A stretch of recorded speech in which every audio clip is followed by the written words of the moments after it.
Okay, I'm going to show you how to copy an angle and then how to use that construction to make parallel lines. So to copy an angle, first of all, you need an angle to copy.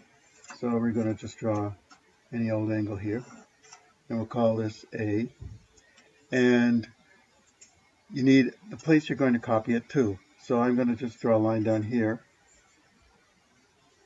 and I'm going to decide that this is my vertex of the angle.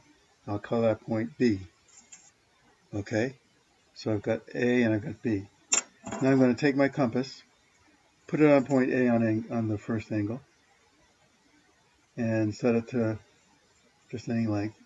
It's good to use larger arcs rather than smaller arcs because it's easier to be accurate. Okay, so there's my first arc. Now I'm going to come down at B and do the same arc from point B. Okay, so you see I got the same arc going on in both triangles. Then let's label these points C and D, where the arc from angle A hit the sides. I'm going to put my point on C or D, it doesn't matter which, and I'm going to set my compass length so that it hits the other one exactly. It's almost there anyway, but I want to make it exact. Okay. Once I've got that, I come down to this point on P. Let's call this point E, that point of intersection. I'm going to put my compass point on E and make an arc that same distance that we set up above. Okay. This gives me a new point F, and I'm going to connect B and F. And there's my copied angle. Okay. So, if we took a protractor and measured it, we should see the same measure for both of those. Now, you might remember when you got parallel lines and a transversal, the two corresponding angles are equal. Okay, we're going to use that fact to construct a parallel line going through a given point. So,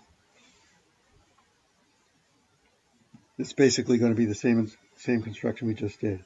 We're going to start with a line and a point that's not on the line. Okay, so let's call that point A.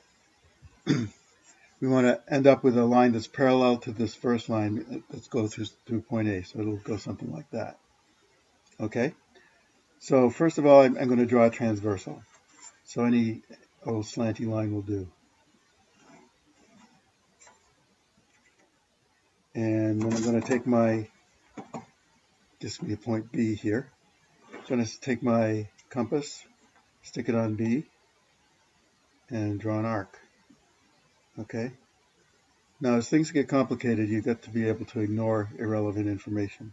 So I'm just dealing with this at a time.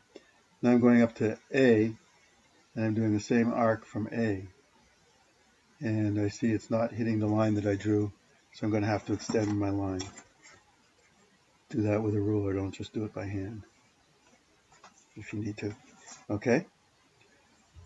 So now I'm going back down to angle B, and I'm going to set my compass so it goes between the two arcs on the side of B.